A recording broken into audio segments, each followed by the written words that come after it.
예, 안녕하세요. 이번 10번째 시간에는 통계적 비교 검증에 대해서 이제 공부해 보도록 하겠습니다. 사실 통계적 이 비교 검증은 그러니까 우리가 지난 시간에 그 CV 크로스 밸리데이션에 대해서 배웠죠. 이 크로스 밸리데이션 한 결과들이 얼마나 이제 서로 간에 누가 더 좋은지 이것을 통계적으로 이제 비교해서 검증하겠다는 얘기고요. 사실 이 내용은 그러니까 뭐 이렇게 어디 공모전과 같은 이렇게 좀 실제적인 대회 같은 데에서 이제 할 필요는 없는 얘기고요. 사실 이제 좀 엄밀한 뭐 논문을 쓸 때 같은 경우에 이제 누가 어떤 우리가 개발한 알고리즘이 누구보다 더 좋다 이런 거 얘기할 때 좀 더 이제 그 객관적인 지표를 가지고 말하기 위해서 이게 통계적 검증을 사용하는데요. 여러분에게 이걸 좀 소개해드리고 오늘 공부하는 시간을 가지도록 하겠습니다. 이 통계적 검증에 대해서 이제 하고요. 정기성 과정, 데이터군의 형태 이렇게 배우도록 하겠습니다. 그러면 이제 가장 모티베이션은 이렇습니다. 이제 교차 검증을 우리가 이제 했잖아요. 뭐 5 크로스 밸리션 같은 거, 5 폴드.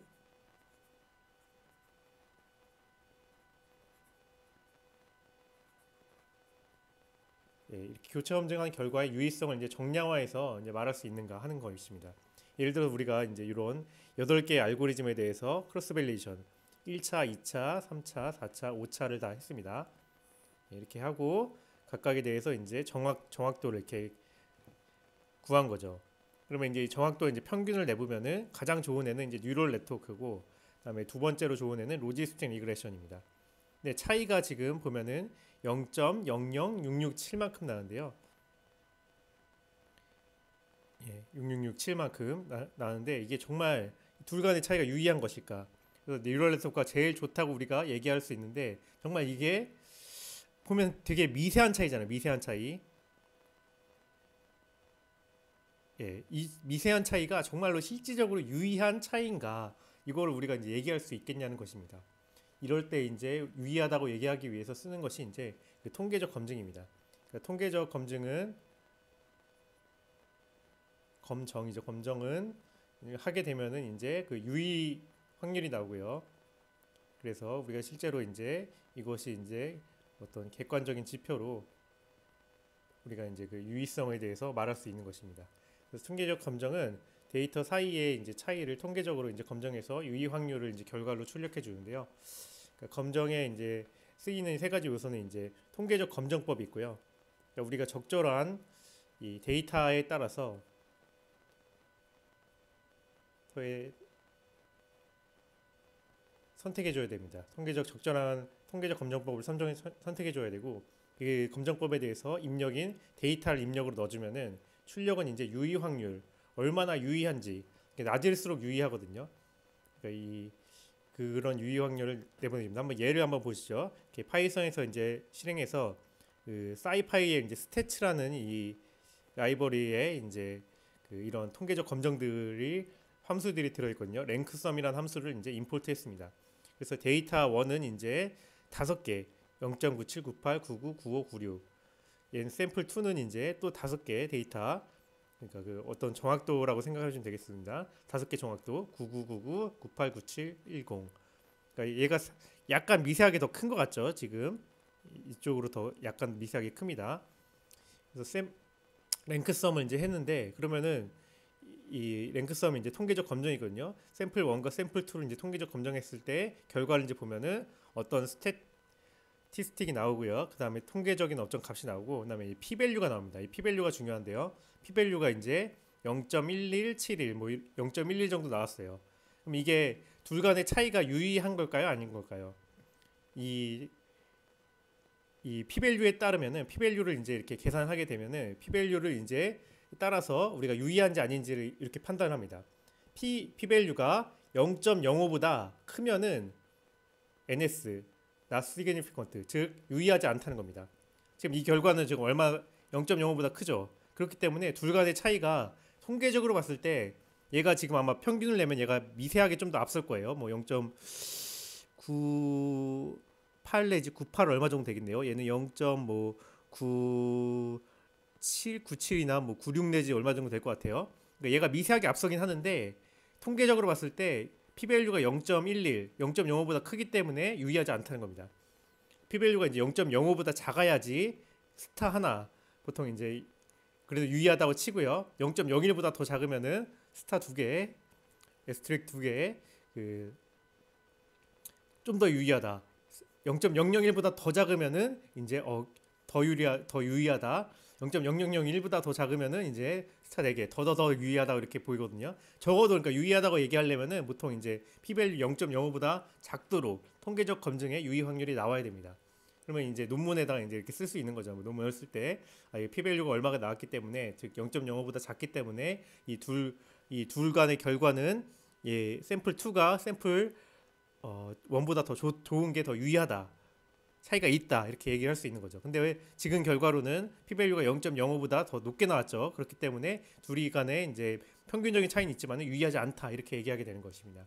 그래서 이 통계적 검정이 이렇게 둘 간에 이제 어떤 데이터가 있을 때 둘 간의 차이가 유의한지 아닌지 이런 것을 이제 검정하는 통계적으로 이제 검정해서 수치화해 주는 그런 작업이라고 하겠습니다. 통계적 이제 검정법은 그래서 이렇게 8가지 이제 카테고리로 이제 나눌 수가 있는데요. 뭐 보면 여기 보시면 T 테스트 아마 들어보셨을 것 같습니다. 이게 스튜던트 T 테스트라고 그러죠. T 테스트와 이제 뭐 아노바도 들어보셨을 것 같아요. 윌콕슨 사인드 랭크 테스트, 그다음에 윌콕슨 랭크섬 테스트, 맨 위트니 U 테스트, 그다음에 윌콕슨 사인드 랭크 테스트 이거는 좀 같은 이름이죠. 그다음에 크루스칼 월리스 테스트 뭐 이런 식의 종류들이 있는데요. 이 종류들 이렇게 여러 개 있는 것은 각각의 데이터가 어떤 특성을 가지고 있냐 특성에 따라서 적절한 이제 요 검정법들을 선택을 해줘야 되는 겁니다. 그래서 이렇게 구분을 지어놓은 건데요. 그러니까 이 적절한 데이터의 특성은 이제 두 개의 큰 카테고리로 이제 나눠볼 수 있는데 하나는 데이터가 정규성 가정을 따르는가에 따라서 이렇게 어떤 통계적 검정법을 쓸지 결정하게 되고요. 또 이제 두 번째로는 데이터 군의 형태가 어떠한가에 따라서 또 적절한 통계적 검정법을 골라서 사용해야 됩니다. 그래서 요 정규성 1번, 그다음에 데이터군의 형태가 어떤가 2번에 대해서 제가 차례차례 다음 장에서 이제 설명을 드리겠습니다. 정규성 가정이라는 것인데요. 이 정규성 얘기를 하기 전에 먼저 이제 데이터 분포에 대해서 좀 얘기를 해보겠습니다. 만약에 우리가 이제 데이터가 이제 구하잖아요. 예를 들어 남학생 100명의 키 데이터를 이렇게 구했다고 해봅시다. 여기서부터 여기까지 총 100개 데이터가 있어요. 이렇게 센티미터겠죠. 각각이 이것을 이제 어떻게 이제 우리가 시각화 눈으로 이제 볼 수 있도록 나타낼 수 있을까요? 여기 지금 세 가지 방법을 제가 이제 가지고 왔는데요. 첫 번째는 이제 히스토그램, 두 번째는 확률 밀도 함수 그래프, 세 번째는 러그 그래프입니다. 약간 러그 그래프 먼저 말씀드려 볼게요. 그러니까 여기서 러그 그래프는 뭐냐면은 이런 밑에 이런 검은 선으로 이렇게 각각의 데이터 포인트마다 값을 이렇게 이런 벡터 데이터에 대해서 각각의 데이터마다 이런 선을 그는 겁니다. 맨 처음에가 지금 오름차순으로 정렬되어 있잖아요. 지금 맨 처음에가 156.1이에요. 여기겠죠. 여기 156.1. 두 번째 데이터는 160.1 여기 데이터죠. 그다음에 161.9 여기 데이터죠. 이런 식으로 데이터마다 요 밑에다가 이렇게 검은 선을 이렇게 긋는 겁니다. 이게 러그 데이터입니다. 러그 데이터 보면은 어떤 점을 알 수가 있나요? 우리가 요 양 끝단에는 굉장히 듬성듬성하게 데이터가 있고 요 중간 부분 평균과 가까워지는 이 부분에는 굉장히 빽빽하게 데이터가 있다. 이렇게 이것을 눈으로 확인할 수가 있는 거죠. 1차원적으로요, 이렇게. 근데 이제 히스토그램은 요 이제 러그 그래프 이 빈도에 대한 정보를 좀 더 이제 2차원적으로 이제 표현해 주는 겁니다. 그러니까 이렇게 히스토그램을 보면 뭐 다 배워서 아실 겁니다. 이런 이제 구간마다 이렇게 나눠요. 뭐 여기서 150 뭐 5에서 160 사이인가요? 뭐 이렇게 나누면은 여기가 지금 한 명 있죠. 한 명 있기 때문에 한 칸. 여기는 지금 하나, 둘, 셋, 넷, 뭐 5명이 있기 때문에 위로 5칸. 요 구간은 지금 뭐 좀 더 한 7, 8명 있기 때문에 이렇게 좀 더 위에. 그다음에 요 구간은 좀 더 많고 요 170 뭐 2에서 뭐 6 정도 사이에는 이 구간에는 이렇게 구간마다 이렇게 동일한 길이의 구간을 만들고 그 구간에 있는 개수를 이제 빈도수로 해가지고 이 바 그래프를 그려서 만든 것이 이제 히스토그램이죠. 이렇게 하면 빈도수가 이제 어디가 높은지 딱 한눈에 보이잖아요. 요 구간이 제일 높죠. 요 구간이 제일 높네요. 170 뭐 한 5에서 170 뭐 7 사이 뭐 한 이 정도가 제일 높은 구간이라는 것을 우리가 눈으로 이렇게 한눈에 쉽게 알아볼 수가 있습니다. 아, 여기가 데이터가 여기가 이 구간에가 되게 빽빽하게 모여 있구나, 이렇게 데이터들이. 이런 것을 알아볼 수 있는 게 히스토그램이고요. 그다음에 확률 밀도 함수 그래프는 각각의 거의 이제 이 히스토그램의 이제 이런 점들을 잘 곡선으로 연결한, 이렇게 부드럽게 연결한 것을 확률 밀도 함수 그래프라고 이제 생각하시면 되겠습니다. 확률 밀도 함수 그래프의 이제 특징은 뭐냐면은 요 밑에 면적이 확률 그래프 밀도 함수 밑에 면적이 1이 되게 해야 된다는 것입니다. 합이요. 면적이 합이. 그래서 이제 요걸 가지고 이제 확률을 이제 계산하는데요. 예를 들어 이제 우리가 P 180 그 키가 이제 여기가 각각의 이제 스몰 x1, 스몰 x2 같은 스몰 x라고 하면요. 스몰 x가 예를 들어 189보다 클 확률이 얼마일까요? 뭐 이런 걸 계산한다 그러면은 이제 이 러그 그래프나 히스토그램 그래프에서는 실제로 이제 이 데이터 기반으로 해서 계산할 수 있겠죠. 189보다 이제 큰 값들은 두 개 있잖아요. 그렇기 때문에 전체 100명 중에서 두 개밖에 없죠. 그렇기 때문에 0.02입니다. 이렇게 이제 그 데이터의 개수에 기반해서 이렇게 probability 확률을 계산할 수가 있고요. 두 번째로는 이제 이 확률 밀도 함수 그래프에서는 이 189가 한 여기쯤 위치했다고 해봐요. 여기쯤 여기 위치해 있는 요 확률 밀도 함수의 밑에 넓이를 이제 확률로 이제 계산하게 됩니다. 그래서 이 확률 밀도 함수에서는 아마 요 0.02 데이터에 기반한 확률과 좀 다른 값이 나올 거예요. 아마 뭐한 0.5 좀 작을 수도 있고 0.01호라든가 여기 넓이를 이제 확률 밀도 함수에서는 이 밑에 그 특정한 지점에 이제 극단적인 부분에 이제 밑에 넓이가 이제 확률 밀도 함수에서는 이제 확률이 되죠. 반면에 이제 히스토그램이나 러그 그래프에서는 특정한 이제 데이터보다 또 극단적인 데이터 값이 몇 개 있는지 실제로 카운팅을 해가지고 계산할 수가 있는 것입니다. 아무튼 이런 이제 확률도 계산하는 방법도 말씀드렸고, 이거 데이터들을 이렇게 히스토그램 확률 밀도 함수, 그다음에 러그 그래프로 이제 이렇게 시각화해 주는 것도 이제 말씀드렸습니다. 그러면 이제 우리가 이제 예를 들어 두 데이터를 이제 비교해 보자 하는 거죠. 그러니까 아까 전에 제가 맨 처음에 예를 들었던 거는 이제 뭐 이렇게 뉴럴 네트워크와 그다음에 뭐 이렇게 랜덤 포레스트 이제 어큐레시 5개의 어큐레시들의 이제 차이를 비교한다든지, 또는 이렇게 예시를 보는 것 같이 일반 남학생 100명과 모델학과 남학생 100명의 이제 키 데이터의 어떤 차이를 비교한다든지, 둘이 차이가 있냐, 우리가 어떤 가설이 있는 거죠. 둘이 차이가 있을 것이다. 이런 걸 보통 이제 이렇게 대립가설이라고 하죠. 대립가설은 둘이 차이가 있다고. 그다음에 이제 그거에 대한 귀무가설은 이제 차이가 없다. 뭐 이렇게 나오죠. 예. 아무튼 우리가 이제 이 대립가설은 이제 차이가 있는지 실제적으로 이제 어떻게 알 수 있냐는 것입니다. 두 데이터에 이제 차이가 있는지 어떻게 비교할 수 있는가. 이게 우리가 이제 분포 함수적인 측면에서 보면은 이제 예를 들어서 이제 이렇게 분포가 이제 두 개가 있어요. 파란색 분포 함수는 지금 이제 그 일반 남학생 100명의 이제 분포를 이제 보여준 거고요. 이제 파란색 요 분포 함수는 지금 모델학과 100명의 키 데이터의 이제 분포를 보여준 겁니다.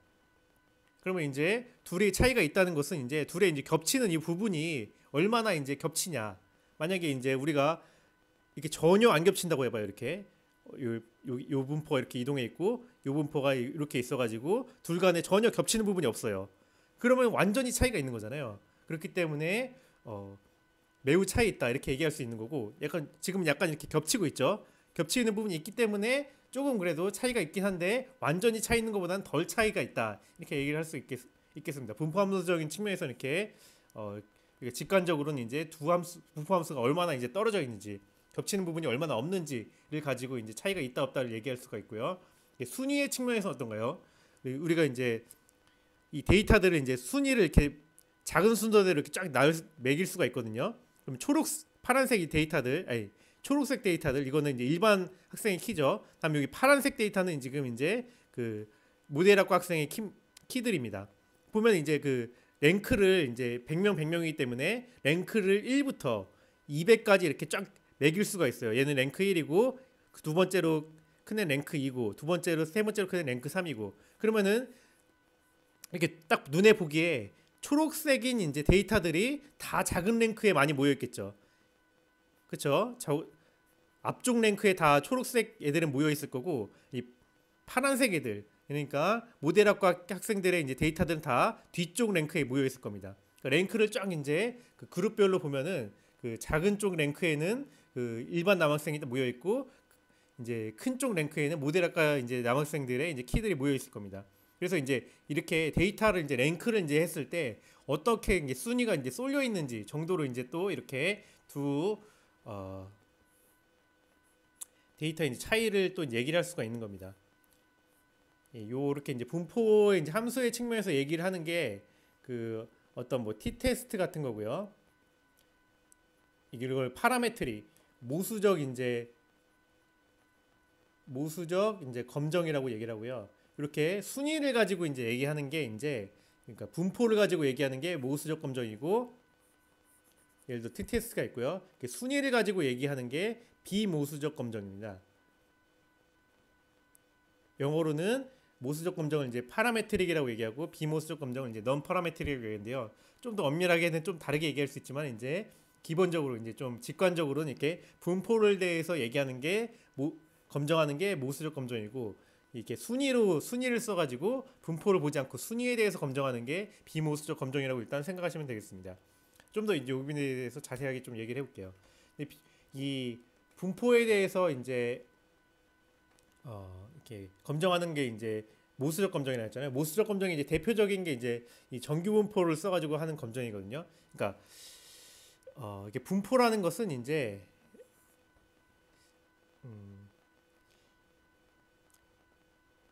이게 이제 확률 분포 함수를 보통 얘기하는데 이 분포라는 것은 어떤 분포들은 굉장히 특징적인 분포가 있는 것이 있습니다. 특징적인 특성을 갖고 있는 특징을 가진 분포들이 있거든요. 예를 들어 가장 대표적인 게 정규 분포입니다. 굉장히 특징이 있는 분포 중에 하나가 정규 분포고요.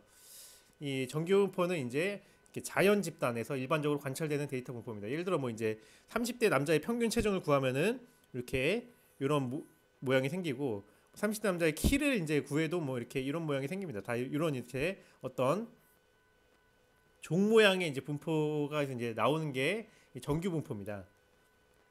이 정규 분포는 일반적으로 요 함수를 이제 우리가 확률 밀도 함수를 이렇게 히스토그램을 그린 다음에 이제 만들 수가 있잖아요. 이렇게 만들고 보면은 이 확률 밀도 함수가 특정한 이제 수학적인 함수를 따르게 돼요.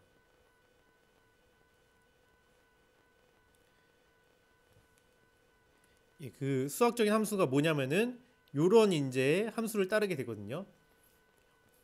예, 여기 뭐 익스포넨셜도 있고 그 다음에 이렇게 앞에 이제 상수가 붙고 뒤에 익스포넨셜 뒤에 뭐 이제 개수가 붙는 이런 함수를 이제 따르게 됩니다. 이게 그러니까 요 함수를 이제 평균을 여기다가 평균을 뮤가 여기 있잖아요. 평균을 넣고 그 다음에 표준 편차를 여기 시그마인데다가 이렇게 넣으면은 요 함수가 이렇게 딱 그려지는 겁니다.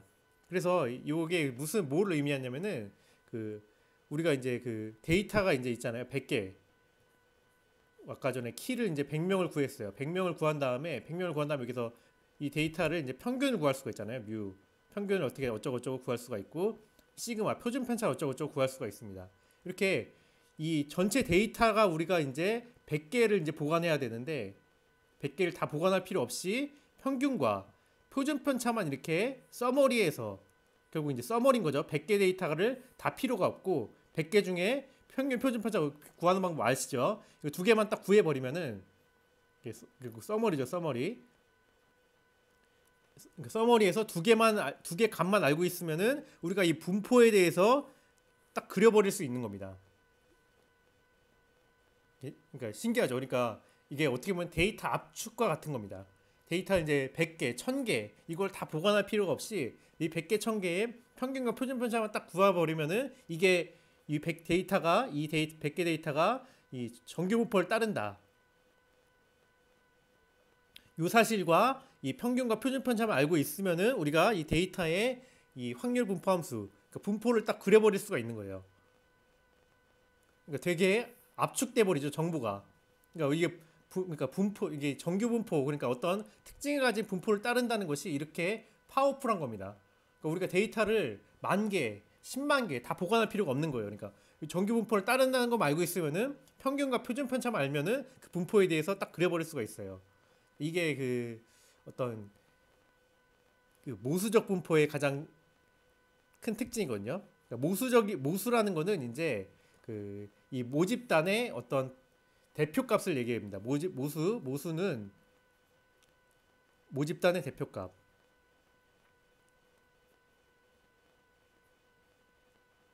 예. 그러니까 여기서 모집단이 아까 전에 우리가 이제 뭐 100개 또는 뭐 1000개 또는 10,000개 또는 10만 개 뭐 이런 데이터가 있다 그러면은 이 모집단의 대표값으로 우리가 가장 대표적으로 쓰는 게 평균 있고요. 뮤 평균 있고 시그마 그 표준 편차들이 있죠. 이렇게 분산에 관련된.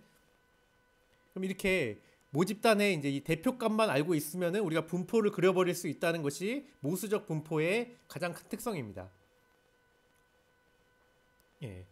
그러니까 어떤 특정한 대표값 몇 개만 가지고 데이터를 서머리에서 우리가 완전히 다시 그러니까 뭐 재복원할 수도 있고 그거에 대해서 이해할 수도 있고 이렇다는 것입니다. 그러니까 이렇게 모수적 분포는 그래서 말씀드린 대로 이렇게 특성값, 그 모수값, 그 모집단의 그 특징을 가지고 있는 그 모수값만 알면은 우리가 그 함수 분포에 대해서 완전히 다 이해해 버릴 수 있는 그런 특징이 있습니다.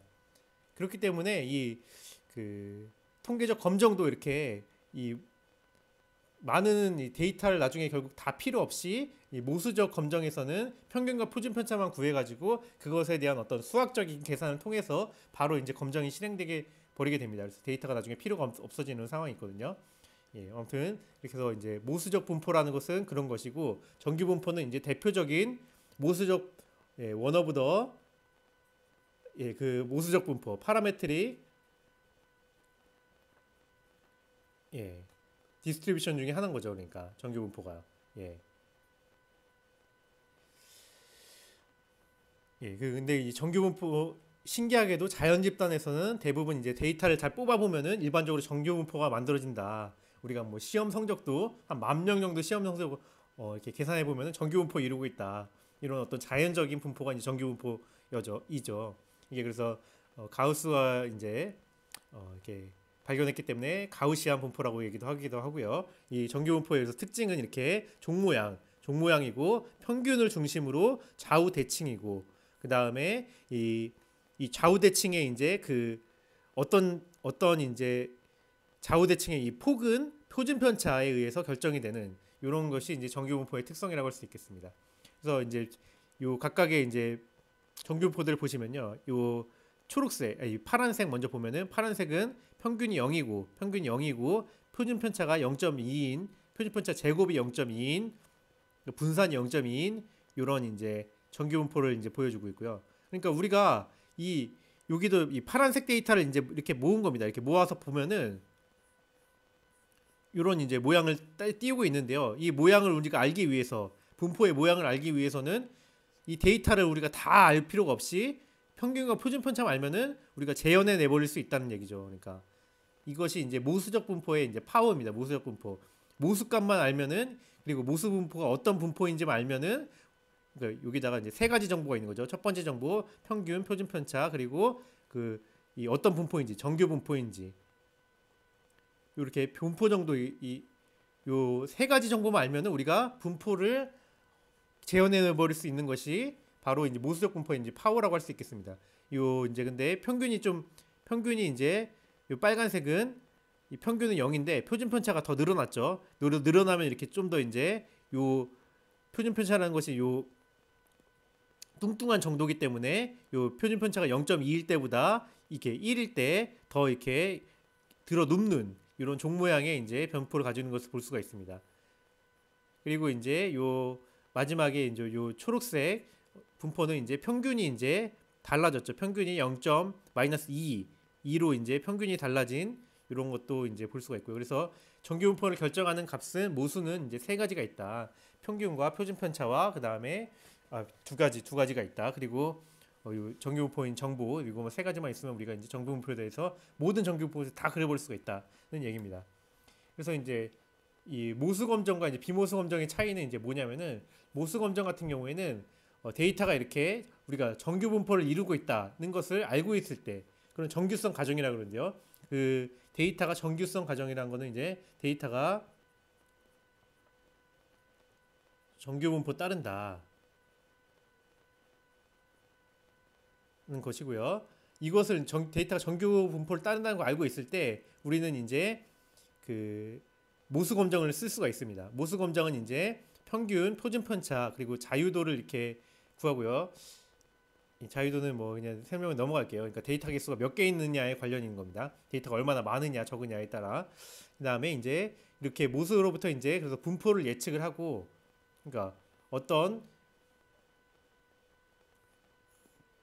우리가 아까 그 키가 두 개가 있었죠. 키 일반 남학생 키, 그 다음에 모델학과 남학생 키 이렇게 두 가지 분포가 있다 그러면은 이렇게 모델학과 남학생 100명의 데이터로부터 평균과 요 표준 편차를 계산을 하고요.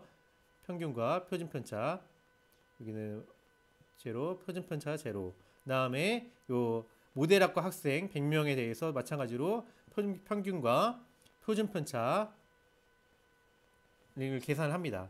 이런 다음에 이 평균과 표준 편차로 이제 그 수학적인 계산을 통해 가지고 이렇게 이 아까 전에 우리 수학 이 분포가 어떤 수학을 따른지 배웠었죠. 이렇게 그런 어떤 수학식에 기초를 해가지고 이것이 얼마나 이제 유의미한지를 이제 검정을 실시하게 되면은 아까 전에 맨 마지막에 그 p-밸류가 이제 나오게 되는 겁니다.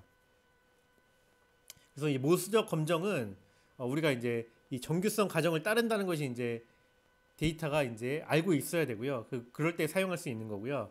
그렇게 있을 때 우리는 이제 그 평균과 표준 편차 그리고 자유도 같은 어떤 모수들을 구해 가지고 그 계산식에 넣으면은 이 p-밸류가 나오게 작동이 되는 것입니다.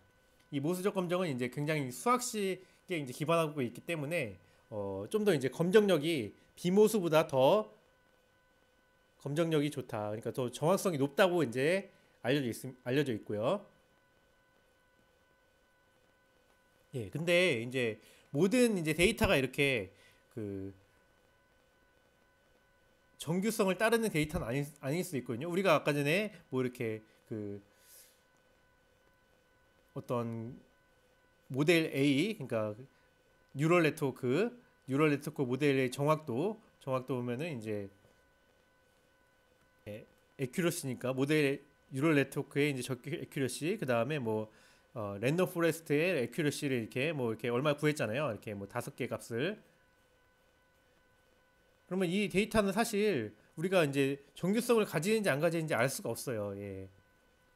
그렇기 때문에 이럴 때는 오히려 모수적 검정을 정규성을 만약에 안 가진다고 이제 판단이 되면은 모수적 검정을 이제 쓸 수가 없고요. 검정력이 더 높긴 하지만은 우리가 이 정규성을 알 수가 없기 때문에 그러니까 정규성을 따르지 않거나 따르는지 알 수가 없을 때는 이제 비모수적 검정을 사용하게 됩니다. 이 비모수적 검정은 이렇게 이제 분포에 대한 어떤 모수적인 추정 과정이 들어갈 수가 없고요. 어떻게 하게 되냐면은 아까 전에 말씀드린 대로 랭크에 기반해서 이제 실제로 데이터를 써가지고 검정을 하게 됩니다. 그러니까 아까 데이터가 이제 뭐 100명 있잖아요. 100명을 이렇게 쫙쫙 하고 마찬가지로 이 아까 전에 얘에 따르면은 이제 그 모델학과 학생이 100명을 이렇게 나열을 해가지고 순서대로 요것에 이제 랭크를 이렇게 매겨가지고 1등, 2등, 3등 얘는 이제 뭐 100등, 101등 뭐 이런 식으로 해가지고 쭉 랭크를 매겨가지고 랭크가 얼마나 섞였는지 안 섞였는지를 가지고 이 어떤 통계적인 테스트 계산을 해서 그러니까 순위에 기반해서 이렇게 모수를 구하지 않고 순위에 기반해서 이렇게 통계적 계산을 해가지고 마찬가지로 최종적으로 p-밸류를 얻게 됩니다. 그래서 최종적인 결과는 모수적 검정이든 비모수적 검정이든 유의 확률 p-밸류가 나오게 되는 거예요. 예.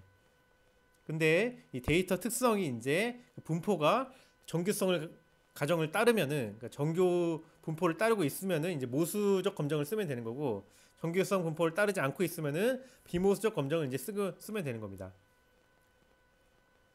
예, 그럴 때 모수적 검정을 쓸 때는 왜 모수적 검정이라고 하냐면은 이 데이터를 이제 다 이용하지 않고 이거를 서머리에서 평균 표준 편차로 이렇게 바꿔서 그 수학식에 기반해서 계산하기 때문에 이제 모수적이라고 얘기하는 거고요. 비모수는 이제 이런 모수 값을 사용하지 않고 평균 표준 편차 같은 어떤 서머리된 값을 사용하지 않고 그 데이터 그 자체로 써면서 랭크에 기반해서 이제 이 검정을 하기 때문에 비모수 검정이라고 하는 겁니다. 그래서 모수적 검정과 비모수적 검정의 이제 종류를 보면은 이제 다음과 같은 것들이 있고요. 보면은 이제 모수적 검정에는 이제 그래서 T 테스트가 이제 가장 유명하고 아노바 테스트, 비모수적 검정에는 이제 윌콕슨, 사인드, 랭크가 들어가죠. 랭크 이런 랭크 테스트들이 들어가게 됩니다.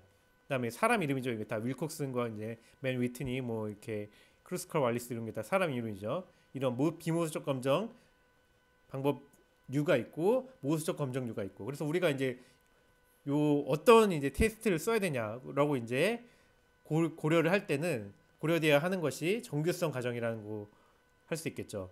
데이터가 우리가 정규성 가정을 따르는지를 판단을 하고 안 따를 것 같으면 비모수적 검정, 따르는 것 같으면 이제 모수적 검정을 이제 쓰면 되겠습니다.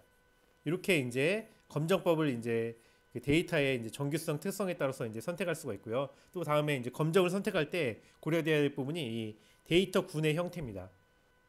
뭐 원 샘플, 투 샘플, 페어드 투 샘플, 그다음에 투 샘플 이상의 뭐 테스트 이런 얘기가 지금 이제 나와 있는 건데요. 요거에 대해서 좀 더 이제 자세히 말씀드려 보겠습니다. 이 데이터 군은 이제 뭘 얘기하냐면은 우리가 이 아까 전에는 그 데이터 첫 번째로 본 건 정규성 가정은 데이터의 분포가 어떻게 돼 있냐, 어떤 모양이냐에 대해서 얘기를 한 거고요. 이 데이터 군은 그 뭐랑 비교하고 있냐 이거에 대해서 지금 하고 있는 겁니다. 그러니까 이 원샘플 같은 경우에는 기준값 하나와 그러니까 밸류 하나 어떤 특정한 값 이렇게 뭐 x라고 할게요. x와 그 다음에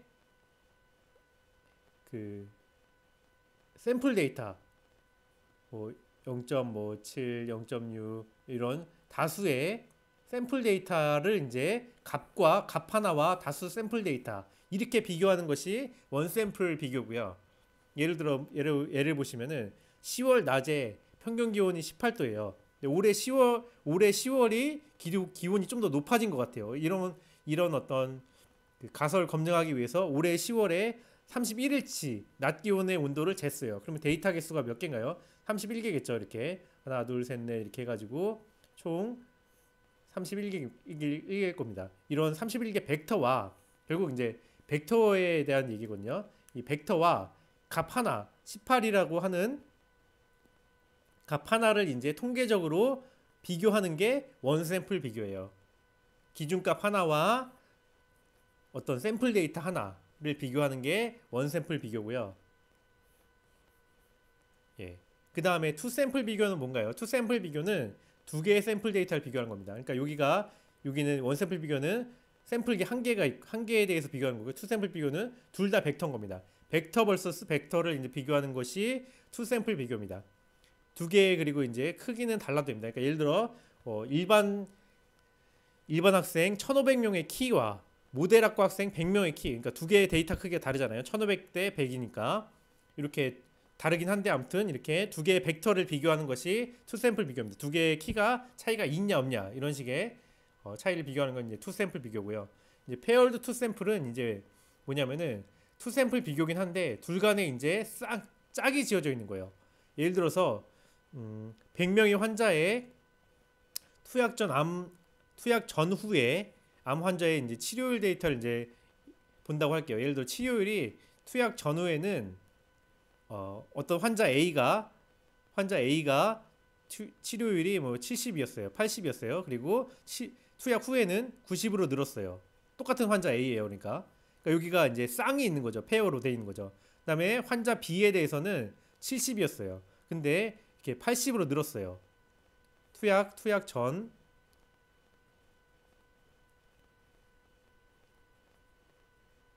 후. 예. 그러니까 여기도 이제 쌍이 있는 거죠. 이렇게.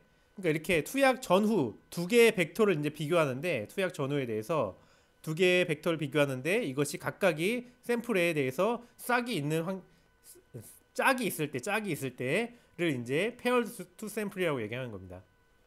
아시겠죠? 이제 요 그냥 투 샘플은 이제 넌 페어드 투 샘플, 그러니까 일반적으로 말하는 그냥 넌 페어드 투 샘플은 일반 학생 A와 모델 학과 학생 A가 짝이 이루어지지 않은 거예요. 그러니까 그냥 환자는 일반 학생은 그냥 일반 학생이 모델 학과 학생은 전혀 다른 학생인 거죠. 그러니까 근데 얘는 A가 있으면은 여기 데이터 A가 있으면은 투약 후 A 다시가 있는 거예요. 이렇게 짝이 있는 것이 이제 페어드 투 샘플입니다. 예, 그리고 이제 두 개 이상의 샘플은 군이 이제 여러 개가 있는 거예요. 이제 샘플이 10대, 20대, 30대, 40대, 50대. 그러면 벡터가 몇 개인가요? 치용 다섯 개 벡터를 이제 동시적으로 비교할 때 이럴 때를 이제 이게 두 개 이상 샘플이라고 이제 얘기를 하는 겁니다.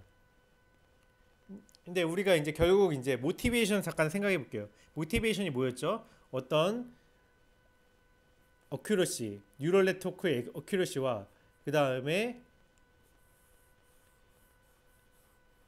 랜덤 포레스트의 어큐러시 벡터 총 값이 5개가 있는 이거에 누가 더 높은가, 누가 더 높고 그것이 정말 차이가 유의미한가를 이제 알고자 하는 게 우리가 이제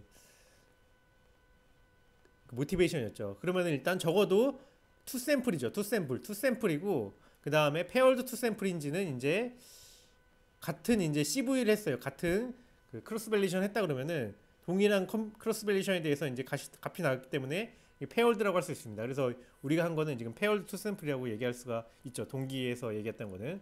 그래서 지금 이제 한번 그 얘기를 다시 하는 건데요. 통계적 검정의 이제 예시와 결과에서 이제 보여드리면은 두 알고리즘 A, B가 있어요. 근데 5 크로스 밸리데이션을 이렇게 한 거죠. 예를 들어 그래서 A의 이제 결과는 이렇게 5개 결과값이 나온 거고 B의 결과는 또 이렇게 나왔어요.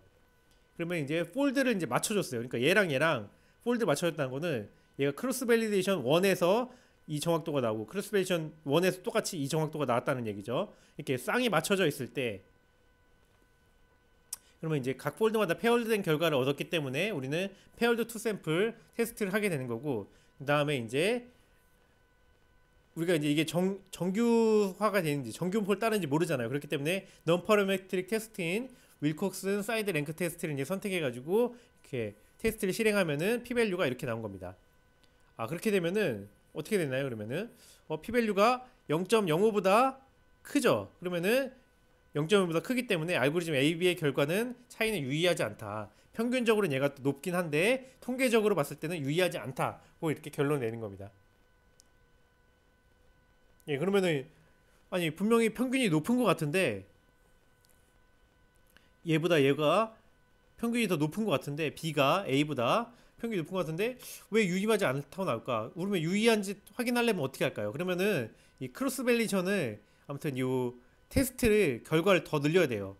결과를 늘리게 되면은 우리가 원래는 지금 어떤 상황이냐면은 결과가 적기 때문에 이 분산이 큰 상황이거든요. 이렇게 분산이 이렇게 커가지고 얘랑 결과가 유의한지 모르겠다. 이렇게 p-value가 그래서 높게 나온 거거든요. 그래서 근데 데이터를 더 많이 하면은 분산이 좁아져요. 이렇게 평균에 더 많은 데이터들이 몰리기 때문에 그렇기 때문에 그 유의성이 좀 더 이렇게 확연하게 볼 수가 있습니다. 그래서 이렇게 유의하지 않다고 나온 경우에는 이 실험 개수를 늘려줘야 된다는 것을 이렇게 얘기할 수가 있습니다. 여기서 제가 이제 이 p-value에 대해서 얘기를 하겠는데요. 그래서 p-value는 이제 이런 좀 이론적인 부분이 있는데 그냥 단순하게 이렇게 그냥 생각하시면 돼요. 여러분이 이제 직관적으로 두 데이터가 이제 우리가 검정을 했는데 유의한가 아닌가 0.5보다 이제 크면은 이렇게 둘이 유의하지 않다 차이가 0.5보다 작으면은 p-value가 유의하다 그냥 이렇게 해석을 하시면 되는 거예요. 해석에 대한 어떤 통계적 해석에 대한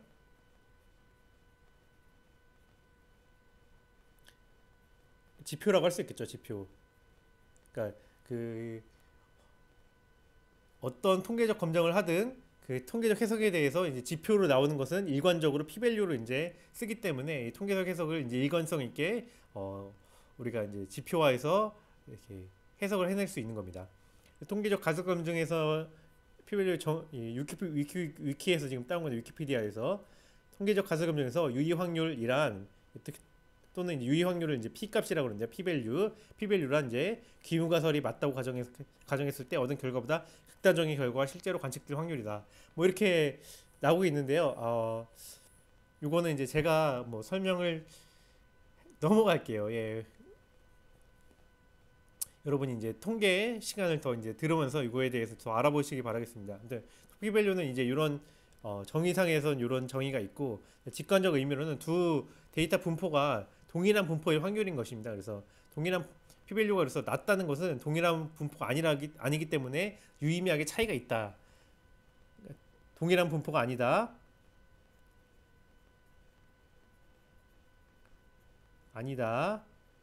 것은 곧 유의한 차이가 있다 이런 얘기거죠. 그래서 동일한 분포의 확률이 이렇게 굉장히 작다는 것은 유의하다는 얘기인 거죠. 그래서 피밸류가 낮을수록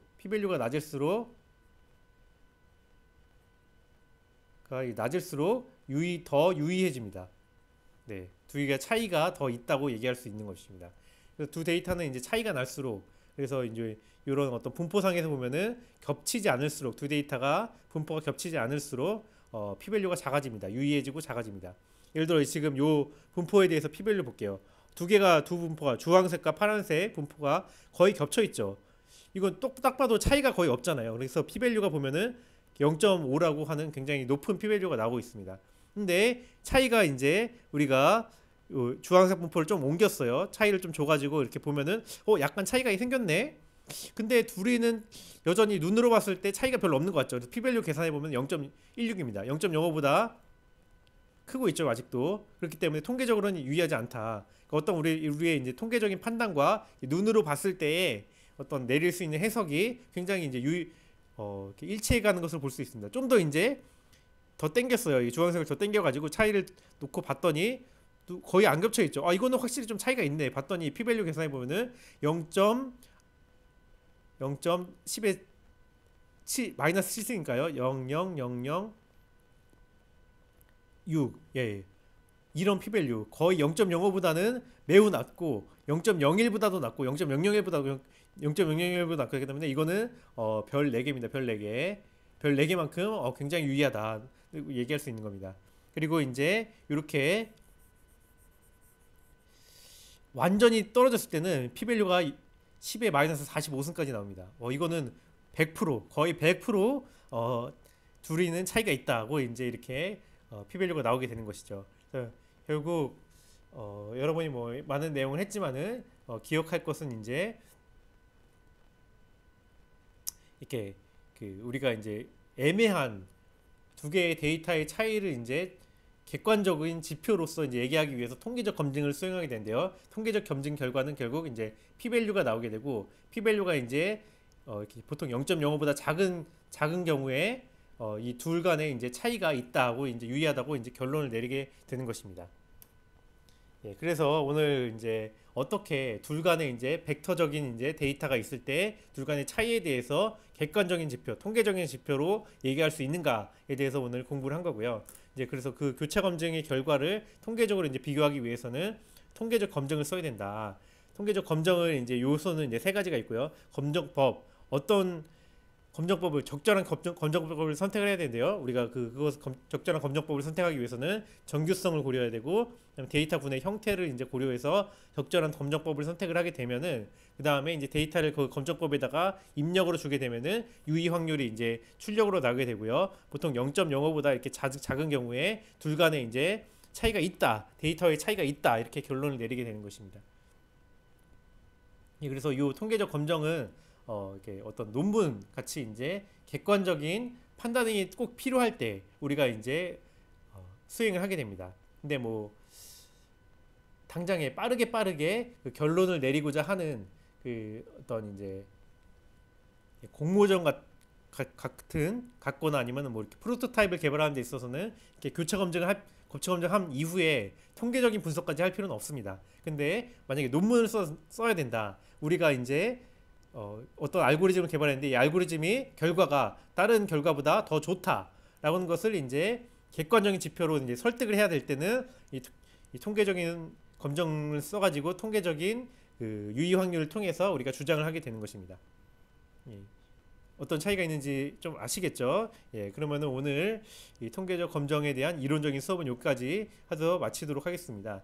예, 저는 이제 좀 이제 개괄적인 설명을 말씀드렸고요. 이제 각각의 통계적 검정에 대한 구체적인 이제 방법과 이론에 대해서 알고자 한다면 이제 통계 수업을 이렇게 수강하시길 바라겠습니다. 오늘 수업 마치겠습니다.